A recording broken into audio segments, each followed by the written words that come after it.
Hello बच्चों, आज हम पुनः 10 क्लास के तीसरा लेक्चर को देखेंगे।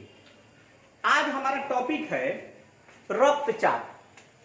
आप लोगों से हम आशा कर रहे हैं कि आप लोग अपने कॉपी पर जो बोर्ड पर हम लिख रहे हैं और बता रहे हैं उसको अपने कॉपी पर इस क्वेश्चन आंसर को अवश्य लिखते होंगे। ठीक, इसलिए ध्यान रखिएगा, कॉपी पर अवश्य लिखिएगा। ओके। और रही बात कि मानक एनसीईआरटी प्रश्न जो है आपका किताब में है ही, उसको देख लीजिएगा और मैं एक बार आपको किताब लेकर के ऑनलाइन बता दूंगा। ठीक। और बचा क्वेश्चन जो होगा वो कोई ज्यादा इंपॉर्टेंस नहीं है। ध्यान रखिएगा कि जो हम आप लोगों को मानक एनसीईआरटी प्रश्न किताब में जो दे रखा है और बोर्ड पर जो हम क्वेश्चन आंसर लिख रहे हैं, यही आपके एग्जाम में पूछने जा रहा है और इसके अलावा आपको कुछ नहीं पूछेगा। हाँ, वस्तुनिष्ठ प्रश्न जो है वो तो किताब में ही पढ़ लीजिएगा तो वो बन जाता है। तो चलिए आज देखते हैं हम लोग रक्तचाप, ब्लड प्रेशर, जिसको शॉर्ट टर्म में हम लोग गांव देहात में सुने होंगे बीपी। इनका बीपी बढ़ा है, इनका बीपी घटा है। तो इस पर एक क्वेश्चन आता है कि रक्तचाप क्या होता है, एक व्यक्ति में सामान्य रक्तचाप कितना होता है, ये एक आता है। या एक बार ये क्वेश्चन पूछा हुआ है आपके मैट्रिक एग्जाम में कि एक व्यक्ति का रक्तचाप 120/80 है, इसका क्या अर्थ है, इसका क्या अर्थ है। ठीक, तो सबसे पहले आप इसका स्क्रीनशॉट को ले लीजिए। अब हम इसको समझने के लिए हम इस ऊपर वाले को थोड़ा मिटाते हैं कि क्या कह रहा है और इसके आगे हम पुनः लिखेंगे। तो चलिए हम लोग समझते हैं इस चीज को कि रक्तचाप क्या होता है। आप लोग भली भांति पिछला क्लास में देखे थे कि हृदय धड़कन में सिस्टोल और डायस्टोल होता है। मतलब हृदय के निलय में संकुचन और शिथिलन होता है। ठीक, अलीन में भी होता है, लेकिन उसमें हम लोग निलय को लेते हैं क्योंकि निलय जो है संकुचन के फलस्वरूप बाएं निलय से रक्त महाधमनी में जाता है। तो चलिए हम लोग उसको देखते हैं। देखो बेटा, आप लोग पिछले क्लास में ये चीज अवश्य देख चुके हैं कि हमारा जो हृदय है, ये है, ये है आपका दायां निलय, है ना। ये है आपका बायां निलय है, और ये है आपका महाधमनी।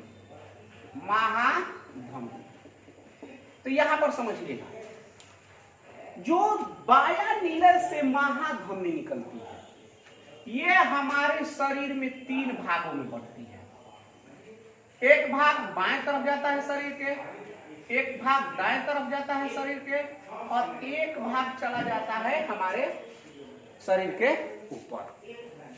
बात समझिएगा, हमारा जो महाधमनी है वो आपका 3 भाग में हृदय से निकलकर बढ़ जाता है।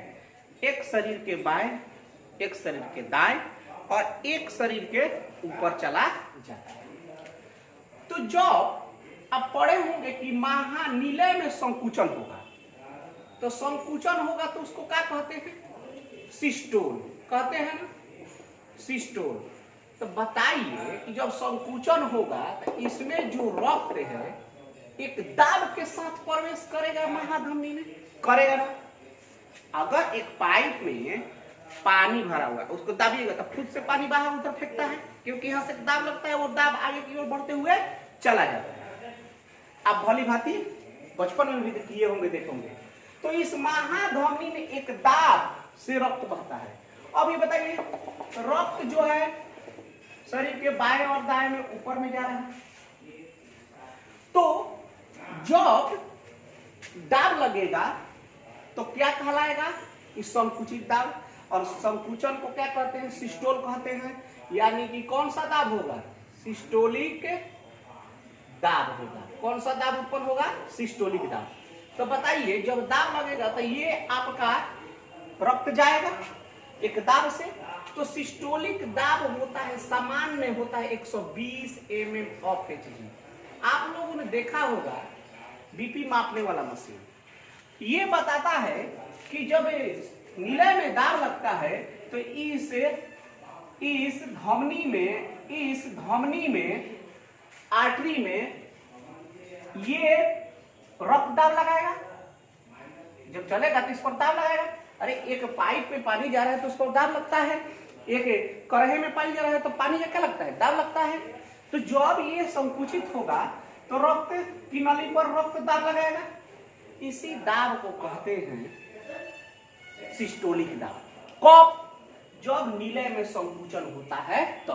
और इसका सामान्य मान कितना होता है एक व्यक्ति में? 120 mg। सिस्टोलिक दाब का मान कितना होता है? 120 mg। अब बताइए निलय क्या होगा? रिलैक्स होगा कि नहीं होगा?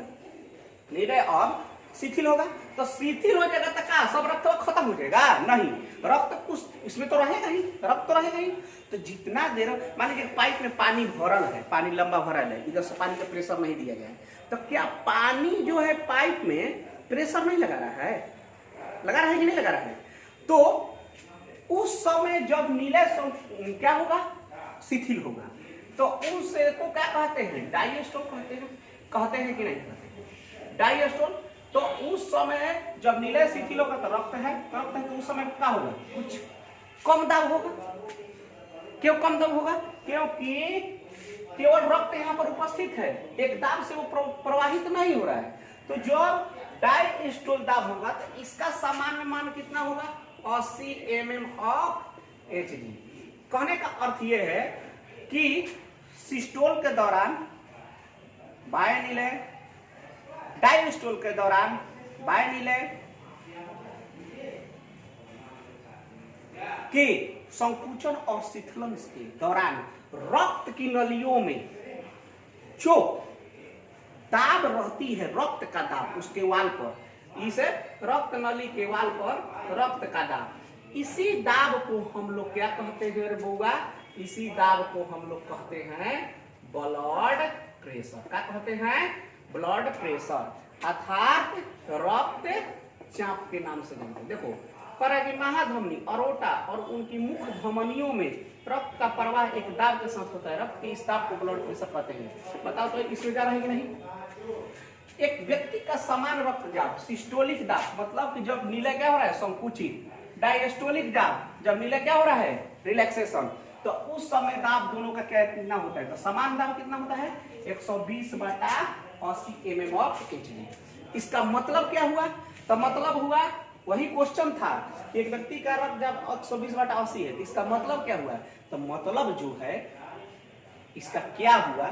यही हुआ कि जब निलय में संकुचन होगा तो सिस्टोलिक दाब होगा जो उस व्यक्ति में बता रहा है कि 120 है, और रिलैक्सेशन होगा तो रक्त दाब हृदय में कितना, रक्त दाब रक्त नली में कितना होगा?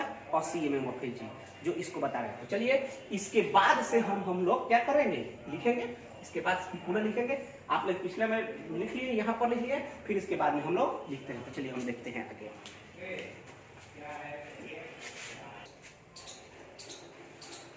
तो चलिए देखते हैं उस प्रश्न का बचा हुआ आंसर। यहाँ पर छोड़े थे ना सिस्टोलिक दाब और डायस्टोलिक दाब, इसको लिखिए। तो वही जो मैंने बताया था कि हृदय में निलय में क्या होगा? संकुचन, तो उस समय रक्त दाब समान क्या होता है? 120, जिसको हम लोग क्या कहते हैं? सिस्टोलिक दाब के नाम से जानते हैं। ठीक। और जब शिथिलन होगा निलय में तो कौन सा होगा रक्त दाब? 80 mm, जिसको डायस्टोलिक दाब के नाम से हम लोग जानते हैं। तो यही वो क्वेश्चन था। तो लिखा हुआ है कि बाह्य निलय में संकुचन के फलस्वरूप धमनियों के भीति पर लगने वाला रक्त दाब सिस्टोलिक दाब कहलाता है, जिसका सामान्य मान कितना होता है? 120 mm ऑफ Hg। तथा बाह्य निलय के शिथिलन के दौरान धमनियों की भित्तियों पर लगने वाला रक्त डायस्टोलिक दाब कहलाता है, इसका सामान्य मान 80 mm ऑफ Hg होता है। अतः किसी व्यक्ति का रक्तचाप 120/है, इसका अर्थ क्या है कि सिस्टोलिक दाब इतना है और डायस्टोलिक दाब इतना है। तो एक बात और ध्यान रखिएगा कि सामान्य रक्त दाब कितना होता है? 120/80। 120 मतलब 80, मतलब सिस्टोलिक दाब 120, 80 क्या हो गया? डायस्टोलिक दाब। हृदय के निलय के संकुचन का दाब और हृदय के निलय के शिथिलन के दाब समझ रहे हैं बात को? तो अगर इससे बढ़ा गया, मान लीजिए 140 हो गया, 150 हो गया, तो इसका मतलब हृदय में जरूर कुछ ना कुछ कमी आ गई है, या घट गया है तब पर भी हृदय में कुछ ना कुछ क्या आ रही है, कमी आ रही है। तो वो तो रोग किससे संबंधित बातें हैं। तो चलिए इसको आप लोग स्क्रीनशॉट ले लीजिए और इसको लिख लीजिए। ओके,